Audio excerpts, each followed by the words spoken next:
Alright, so I'm making a modern age president simulator tips and tricks video here. There's a lot of things that you need to do in this game. Most of it is on resource management though.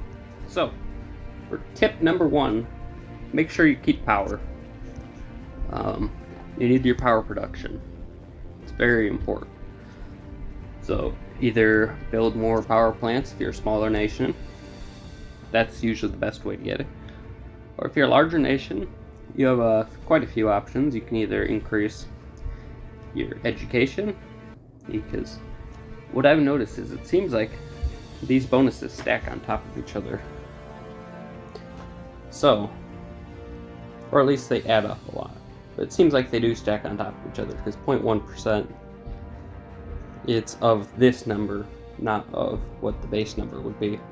So, make sure you're keeping your power production up. If you don't have power, resources get cut into dramatically, and you end up with all types of food shortages, and eventually your rating just goes plummeting. Alright, so tip number 2 now is research. Research is, this one's pretty simple, but just make sure you're researching something. In diplomacy, for example, I like getting down to business and then going down to foreign policy, because as you can see here, the benefit is embassies don't require maintenance anymore, and usually that frees up a few $100s. So freeing up a few $100s per turn can be pretty vital, especially when you're a smaller country, but even as a bigger country, your income is a little bit lower. Alright, so tip number 3 now has to do with embassies. Build embassies in countries you want to maintain good relations with. So, this is something I sometimes forget, but you built up the relations with the country, and if you want to get any agreements with them, you have to build an embassy still. So, just remember to do that, and if you're planning on increasing relations, I'd recommend building an embassy. Just even before you start that process, just so you don't have to wait once you are good friends with them. Of course, you can hold back for money purposes, but I'll give you a trick on that actually in a second here. Alright, so tip number 4 has to do with embassies. So we're talking about nations you want to keep good relations with. You want to have embassies. You want to either trade with them, be able to trade with them, or just be able to make future agreements with them. So, embassies open up a lot of possibilities, which includes this next tip, tip number 4, which is have allies. Now, you can try to do it without allies, but in my experience, allies make it so much easier. Especially if you have allies that are close to you. Make sure you keep your allies close to you so they can actually stay and send their armies to help you when you're getting attacked. So allies actually let you do a lot of things, such as if I wanted to go to war with Russia, for example.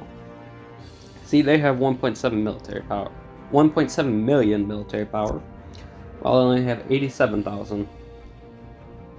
So if they sent an army, it probably would have at least 800,000, 700,000 power, somewhere in that range. That's probably the army they'd send. But if I allied with Germany, France, Italy, Spain, Poland, etc., you get it. If Russia were to come attack me, I'd be able to call up my allies, and they'd send their armies here to help defend my country. So you do 2 things at once. You weaken the other nation, while also getting them to start a war with you. So then you, if you have a strong enough army, are actually able to attack them without a huge penalty in relations with everyone. Which is what you would get if you just attacked them and they weren't attacking you, and you didn't have a UN resolution. So you can actually attack nations without a resolution and keep relations up if you do that. So that's tip number 4. Alright, tip number 5 here is to use your gems. You get gems. They're a little bit hard to get, but you will get them throughout the course of the game. And if you get them, you should use them. So whether that's for speeding up things, like changing religion, for example, you want to change to Catholicism because it gives you an army attack bonus. Well, that'll take you a year.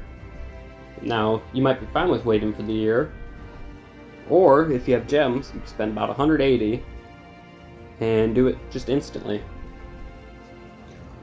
So you get your bonuses in place right away. So that's tip number 5. Tip number 6 here is ideology. So you have your ideology, but really, I mean, 20% tax revenue is alright. It's good. It's a lot better for some nations than others.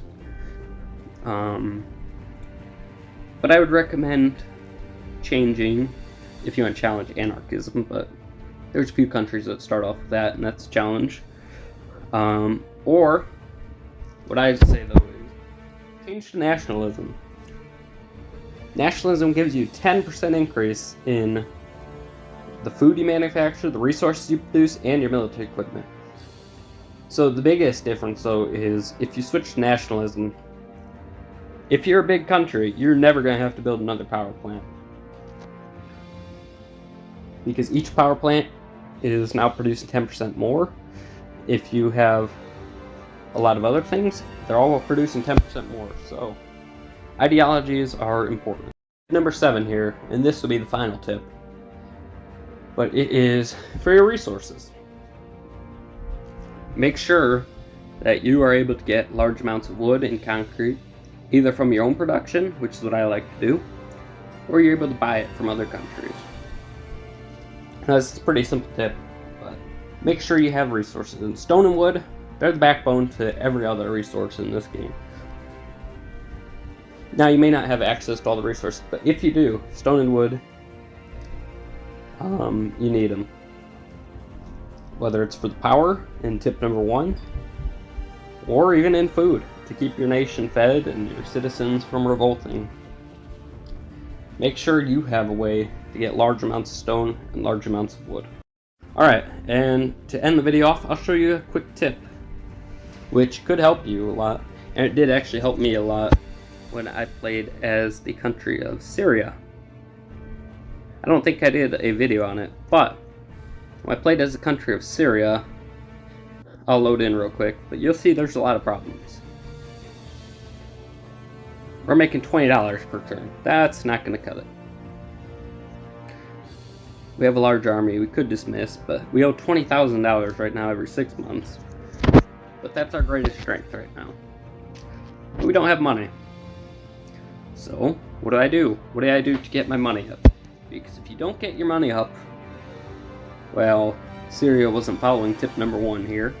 They don't have power, and they're not going to have power for a long, long, long time. We are way behind. So, something I found out from playing as Syria and just experimenting with things is, first of all, I want to spend this money real fast. At least put it somewhere.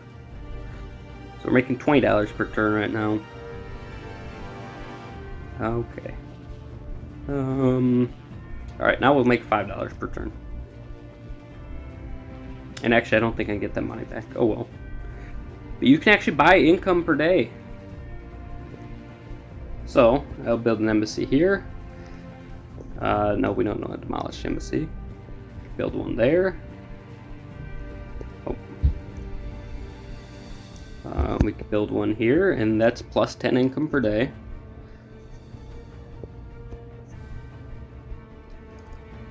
So anyways, keep doing this. Where's another country I can build an embassy? Alright, so I built a bunch of embassies. Now I'm going to go to the research, and we'll just instantly get it just to show.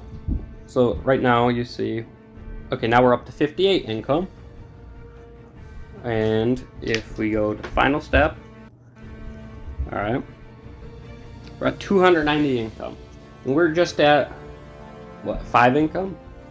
And then down to 0. So, we went from 0 income to 290. Just by building embassies everywhere and then unlocking that research. So, you can buy income per day with embassies. which is a really helpful trick if you're playing as a country that doesn't make any money and is screwed if you don't make enough money.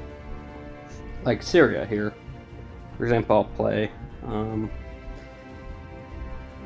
and you'll see our relations go down, or our people's happiness go down in a second, the star at the top.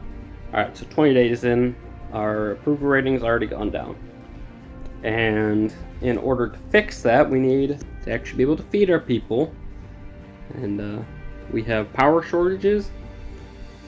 We're making hardly anything from this and that because of the power shortages. And because of that, we're making, what does it say, 59% less goods. And I'll just show statistics. We're negative on everything, and it's not even close. So this little trick here is useful, and you could play the full game on anarchy, but what it allows you to do is to actually change your type of system to nationalism. Once you get nationalism, it's like the opposite of anarchy. You get extra resource production, so it actually puts you in the positives just by changing your ideology. But in order to do that, you need 500,000 gold. So this is a tip to get a bunch of gold. So that'll be it. Thanks for watching, and maybe I'll do a playthrough of this